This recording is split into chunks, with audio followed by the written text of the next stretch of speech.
Bienvenidos a Animales del Alma. Mi nombre es María del Pilar Zamarra San Joaquín y soy la autora del libro Flores de Bach en Animales, Camino de sanación y conciencia en el amor a nuestros amigos del alma.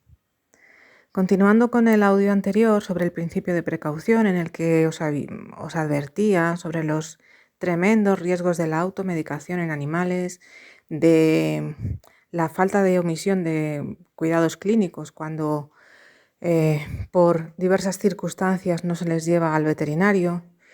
Quiero dejar claro que una cosa es eso y otra cosa es el autocuidado. El autocuidado siempre por encima de todo. Mirad, yo lo he comentado muchas veces, de profesión soy enfermera.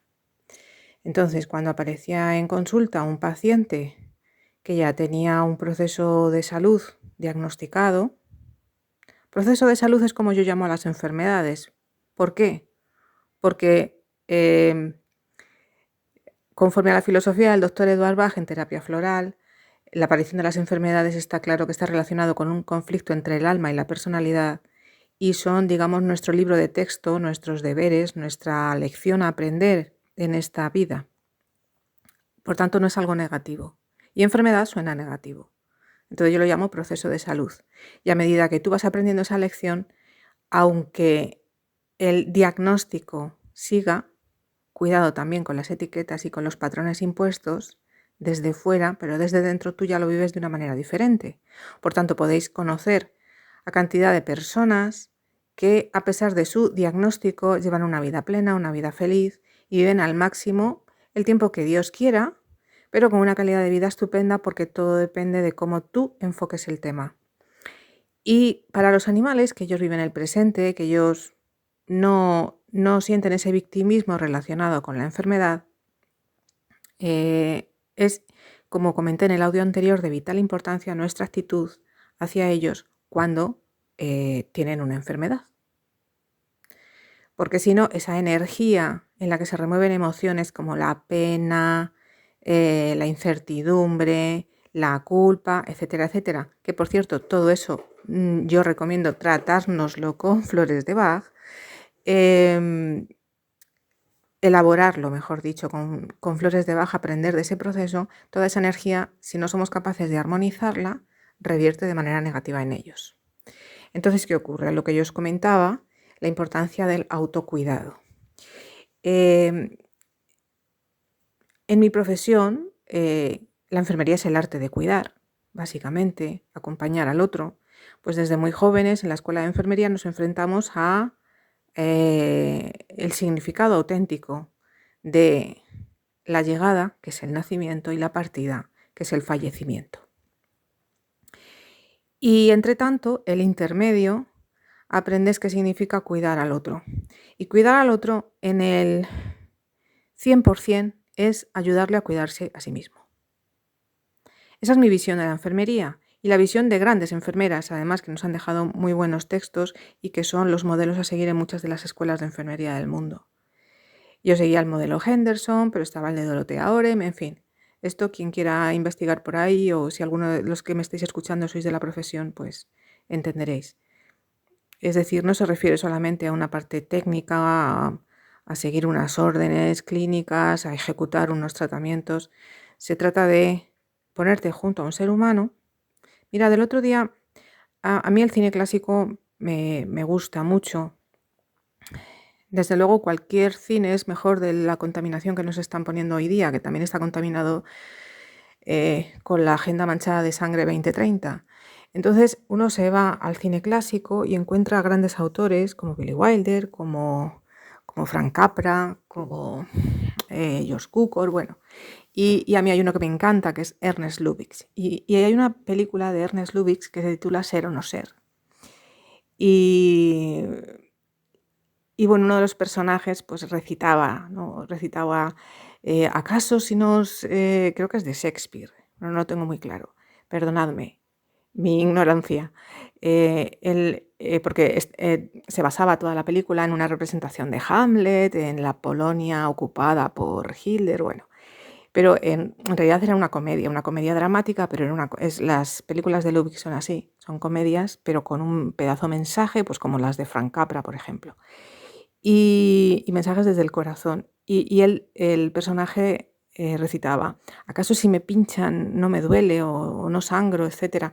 Entonces, realmente tú lo que haces como cuidador es ponerte al lado del otro, comprendiendo que el otro es como tú, que tú no estás exento de padecer dolor como él, de padecer dependencia como él. Por ejemplo, las personas que tratan a personas mayores dependientes. Es muy diferente observar cuando lo hacen de una manera pum pum muy mecánica a cuando realmente se entregan vocacionalmente porque reconocen que pasado mañana sus padres o ellos mismos pueden estar en esa situación y lo hacen con el mayor respeto a la dignidad de la persona, etc. Entonces, a lo que yo estoy animándoos es a que tengáis claro nuestro papel como cuidadores. Cuidar es un arte y buena parte de ese arte que nadie te explica, que desgraciadamente es el de cuidarte tú a ti mismo como terapeuta. Esto es algo muy llamativo porque durante los años de carrera yo no recuerdo que a mí se me insistiera en eso y a ninguna de mis compañeras, es decir. Y claro, son profesiones en las que te quemas. Y esto yo lo veo también en el ámbito animal, en protección animal, bueno, lo veo en los veterinarios también, es muy dura la profesión veterinaria, es una profesión de 365 días al año, 24 horas al día. Hay sitios donde el veterinario está totalmente solo, mal pagados, porque realmente son profesionales autónomos, en fin, bueno. Y además enfrentándose mucho también a la muerte y teniendo que tratar también con seres humanos que no es nada fácil. O sea, tu trabajo es con el animal, pero luego tienes también ahí al humano, a la familia humana. Entonces, y además, y yo ahí me puedo dar una pequeña idea, porque al trabajar en pediatría con bebés, dices, bueno, está el bebé, pero claro, están los padres, a veces venía, bueno, más familia y te ponían la cabeza, en fin. Entonces, y te dabas cuenta de que los conflictos iban más allá de lo que le pasaba a la criatura, claro. Y eso ya excedía tus competencias. Entonces, fundamental el autocuidado siempre, porque con eso se crea una energía precisamente en ese núcleo familiar en el que ya unos animan a otros. Si tú animas a que el animal tenga una dieta más sana y haga más ejercicio, por ende va a ir que alguien más en casa va a hacer más ejercicio junto al animal. Si le das de comer al animal más sano, ¿cómo no vas a comer tú más sano también? O sea, todo es una corriente. Cuando aumentamos la energía vibracional de un espacio, y en ese espacio hay corazones, se va creando una corriente entre ellos. Os estoy hablando desde el punto de vista de sanación, ya directamente, para que nos entendamos.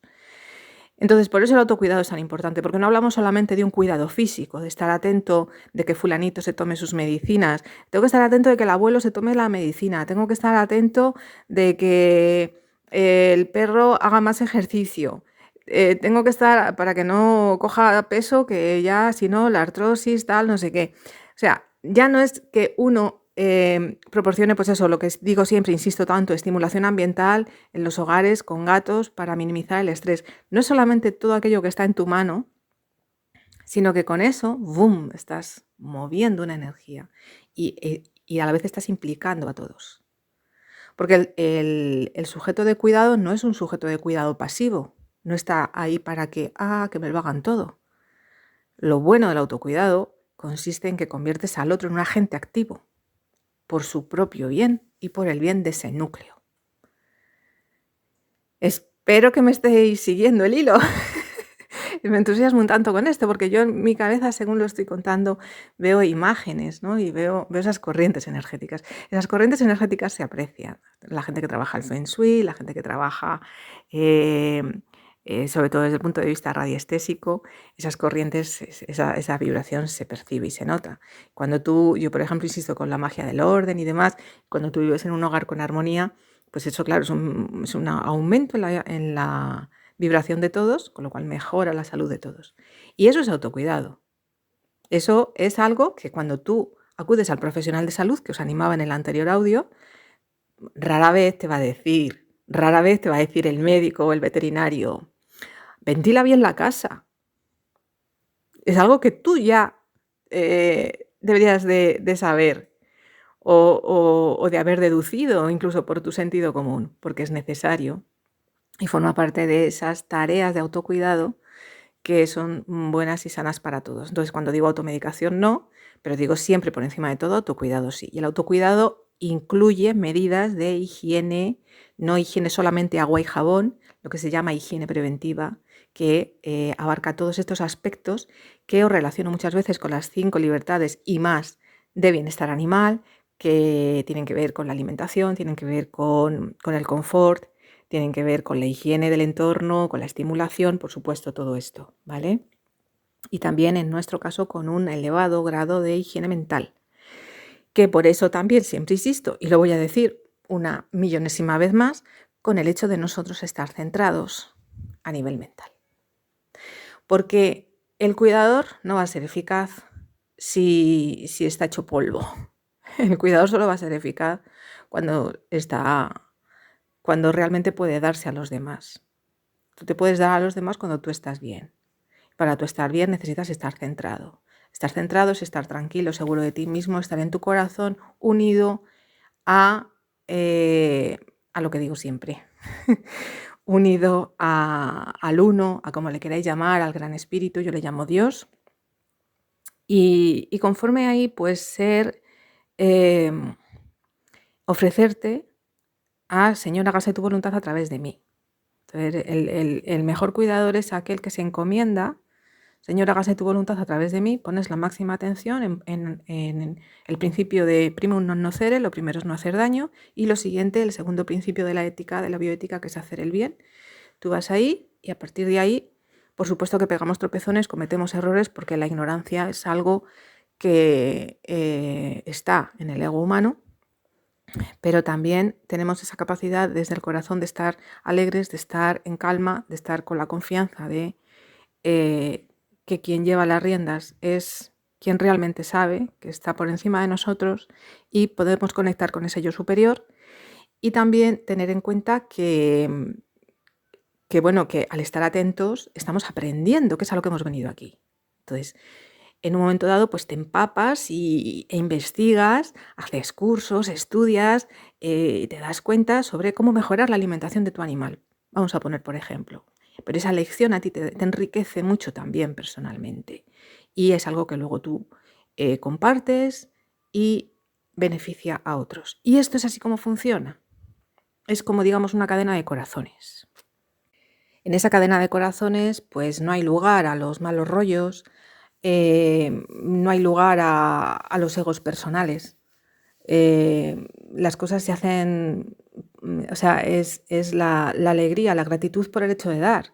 Es así, es algo, es todo fluido, es todo natural y bueno, ya os advertía en el anterior audio de no caer en una corriente paralela a este miedo a las mafiarmacéuticas, ¿no? y a todas estas cosas, porque de lo que se trata es de unir esfuerzos, no de ir separándonos. Por eso lo de la cadena de corazones. Creo que, vamos, me ha venido así plof y me ha encantado. ¿Vale? Quedaos con eso. Hagamos una enorme, infinita como es, cadena de corazones. Muchas gracias.